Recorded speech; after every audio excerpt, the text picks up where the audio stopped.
Hello students, laws of motion के आगे हमने क्वेश्चंस किए थे तो स्टूडेंट्स ने बोला कि सर कुछ एक दो कंसेप्ट्स और करवा दो इंक्लाइन प्लेन पे। और एक स्टूडेंट्स ने और बोला कि सर आप जब पढ़ाते हो अपना पेट डायलॉग नहीं यूज़ करते, चेला एंड चेली। तो all chelas and chelis, let's start with the questions of incline plane. तो पहला इंक्लाइन प्लेन का मैं क्वेश्चन देता हूँ, उसमें M1, M2 एंड M3 जो है तीन मासेस हैं इंक्लाइन प्लेन पे जो थीटा एंगल पे इंक्लाइंड है। F फोर्स लग रही है M1 के ऊपर जिसके कारण ये तीनों मास जो हैं वो रेस्ट पे है। तो हमने निकालना क्या है, reaction between M2 and M3। Normal reaction कितना है M2 एंड M3 में। जैसे आपको आगे भी बताया मैंने, सबसे पहला काम क्या करना है आपने, सबसे पहला काम आपने करना है कि एक्सेलरेशन निकालनी है। एक्सेलरेशन किसके बराबर, net pulling force. Net pulling force कितनी है, F ऊपर को है M1 M2 प्लस M3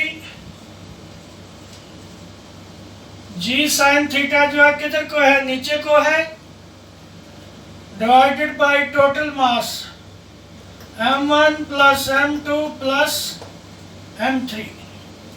अब हमने नॉर्मल एक्शन निकालना है M2 और M3 के बीच में, तो इसकी फ्री बॉडी ले लेते हैं। तो देखिए ये हमने M3 कंसिडर कर लिया, इधर को क्या लग रहा है नॉर्मल एक्शन, नीचे को क्या लग रही है M3G साइन थीटा। तो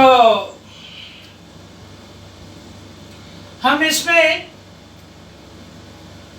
ले लेते हैं वही जो बेसिक इक्वेशन है, supporting force minus opposing force is equal to net force.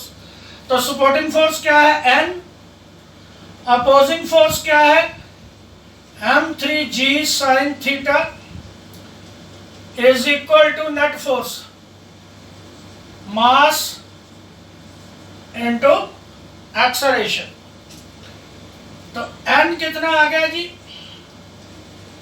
M3G sine theta plus M3, अंदर क्या आ जाएगा ए का F minus M1 plus M2 plus M3 G sine theta over M1 plus M2 plus M3। तो इसको आप solve करोगे तो आपका जो नॉर्मल रिएक्शन आ जाएगा that will B M3F over M1 plus M2 plus M3। ये नॉर्मल रिएक्शन आ जाएगा, इसका एलसीएम वगैरह लाके you can solve. Next question मैं ले रहा हूं स्यूडो फोर्स का। स्यूडो फोर्स क्या है, pseudo force comes into action, या ये कंसेप्ट है, क्वेश्चन सॉल्विंग टेक्निक है कि जब एक्सेलरेटेड फ्रेम में हम क्वेश्चंस करना हो कोई, तो उसमें मैं क्वेश्चन एक ले रहा हूँ कि मान लो ये एक वेज है जिसका मास कैपिटल M है, उसके ऊपर एक स्मॉल m मास का छोटा ब्लॉक रखा हुआ है, सारे सरफेस फ्रिक्शनलेस है। तो पूछा ये गया है कि F की वैल्यू कितनी हो सो दैट कि स्मॉल m मास जो है दैट इज स्टेशनरी। तो मान लो कि ये जो फोर्स है this provides acceleration A to the mass M। ये एक्सेलरेशन प्रोवाइड कर रहा है तो फोर्स इसके ऊपर स्मॉल m के ऊपर कितनी लगेगी M में। जो सूडो फोर्स होगी स्मॉल m के ऊपर, pseudo force is always in the direction opposite to the direction of application of force. तो इसके ऊपर इस डायरेक्शन को आपकी लगेगी सूडो फोर्स। ये जो m है इसका ये बन गया mg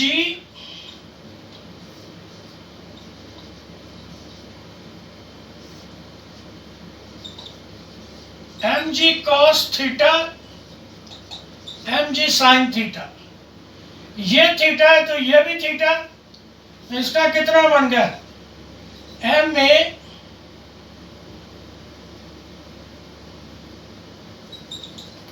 cos theta. For mass small m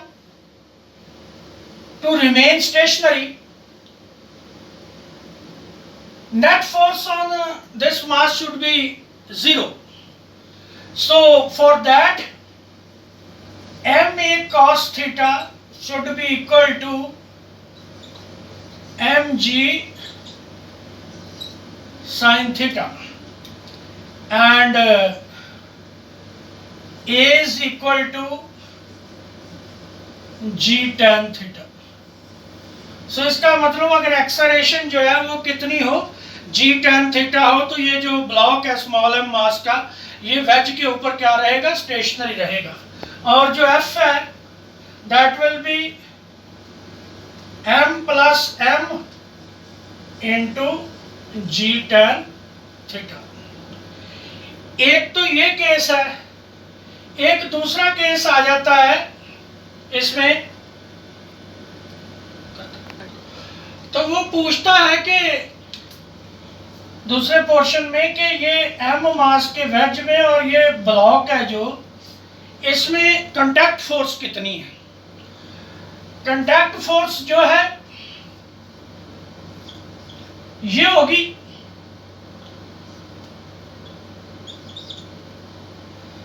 तो कांटेक्ट फोर्स जो है that is ma square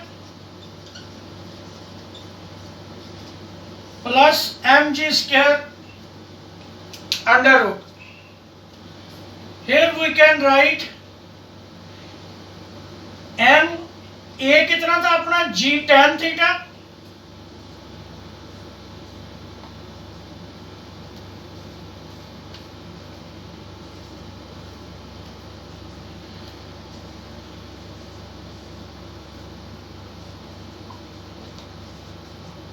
tan square theta plus 1, or you can say mg secant square theta or mg by cos theta. सो दो result आपने याद रखने हैं. एक तो एक्सेलरेशन कितनी दे इस वेज को, सिस्टम को, सो दैट ये ब्लॉक जो है मास का ये रेस्ट पे रहे, और दूसरा इन दोनों में कांटेक्ट फोर्स कितनी होगी. कांटेक्ट फोर्स जो है mg by cos theta, and जो एक्सेलरेशन है वो जो है वो रहेगी g tan थीटा. इसके साथ ही एक केस है, ये भी देख लीजिए, उसमें वो क्या पूछता है, क्वेश्चन सारा सेम है. उसने पूछा कि ये फोर्स कितनी लगे सो दैट कि ये मास जो है स्मॉल m ये सीधा नीचे गिरे. तो उस केस में ये फोर्स जो है इस ब्लॉक को जो एक्सेलरेशन प्रोवाइड करेगी that should be g cot theta. ये रिलेशन आपने सीधा याद रखना है. ये आपने नीट में ये पूछा जा सकता है, जेई में पूछा जा सकता है. ये सीधा रिलेशन आप याद रखने, करना वैसे यही है. आप घर से प्रैक्टिस करके देखना कि कैसे निकालना. अगर कोई दिक्कत आए तो मेरे से पूछना. ये नेक्स्ट टाइप का क्वेश्चन है जिसमें ब्लॉक और वेज में एक्सेलरेशन इसकी म्यू दिया हुआ है, मतलब फ्रिक्शनलेस सरफेस नहीं है, एंड आपने ये फाइंड आउट करना है कि इसको वेज को कितनी एक्सेलरेशन दी जाए कि ये ब्लॉक जो है वो स्टेशनरी है. तो म्यू आपको दिया हुआ है इसके बीच में, दोनों सरफेसेस के बीच में. तो देखिएगा ये मास m है, इसका वेट डाउनवर्ड लगेगा mg, ये नॉर्मल एक्शन लग रहा है r, इसका इधर वाला कंपोनेंट r sin थीटा, और इधर वाला कंपोनेंट जो है वो क्या, r cos थीटा. एक्सेलरेशन इधर को, जो सूडो फोर्स है वो किधर को लगेगी, ऑपोजिट डायरेक्शन को. तो जो फोर्स ऑफ फ्रिक्शन है वो इसको रखेगी, इक्विलिब्रियम में रखेगी. फोर्स ऑफ फ्रिक्शन के जो कंपोनेंट्स हैं इधर वाला component mu R cos theta आ गया और नीचे वाला कंपोनेंट आ गया mu R sine theta. Equilibrium के लिए, हॉरिजॉन्टल एंड वर्टिकल इक्विलिब्रियम के लिए पहली इक्वेशन जो आपकी बनेगी वो बनेगी आर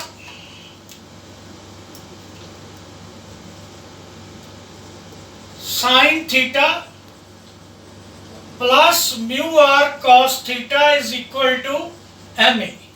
ये R sine theta and mu R cos theta जो है, ये जो सूडो फोर्स लग रही है इसको बैलेंस करेंगे।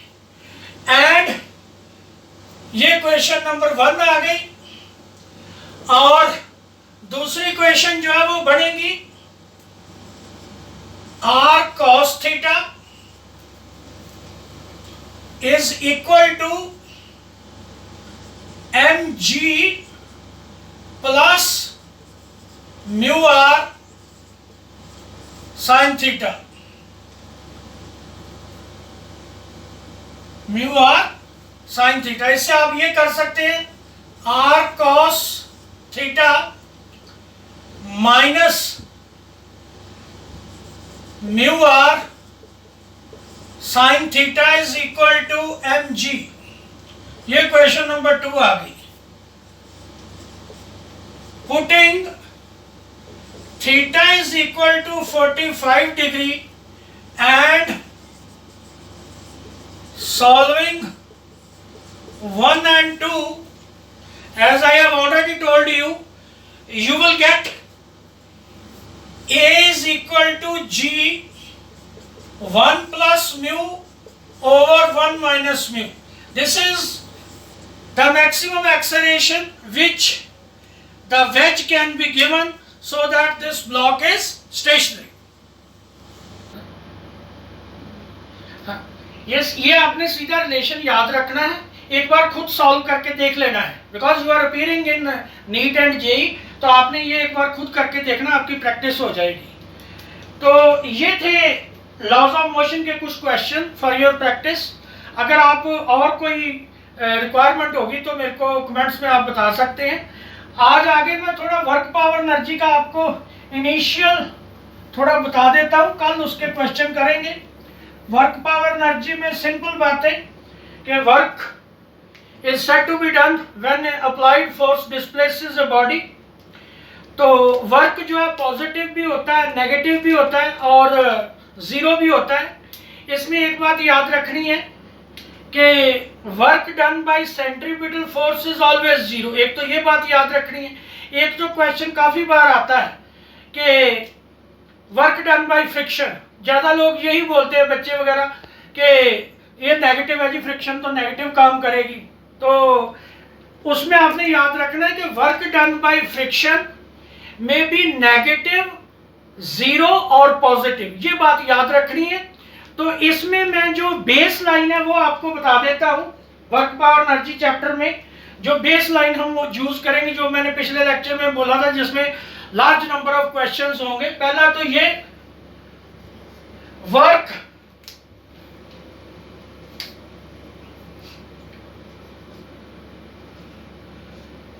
done by non-conservative forces plus work done by conservative forces plus work done by external forces is equal to change in kinetic energy. This is the first basic equation which you have to remember. Second, work done by conservative forces, that is negative of change in potential energy.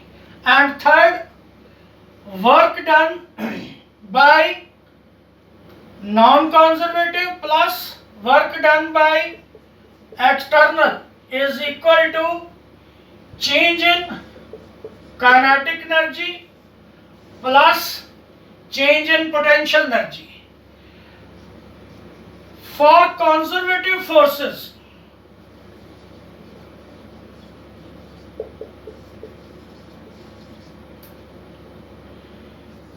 change in kinetic energy plus change in potential energy is equal to 0. ये concept जो है इसके ऊपर questions बताएंगे। ये gravitation में भी आपने याद रखना है। ग्रेविटेशन की बेसलाइन यही है। ग्रेविटेशन के ऊपर भी ढेर सारे क्वेश्चन बनेंगे।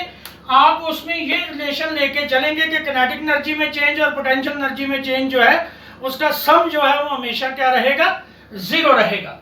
तो जो पोटेंशियल एनर्जी का कंसेप्ट है वो सिर्फ कंजर्वेटिव फोर्सेस में ही आता है, ये भी बात आपने ध्यान रखनी है। तो कल वाले लेक्चर में फिर हम इसके वर्क पावर एनर्जी के क्वेश्चंस करेंगे। Thank you.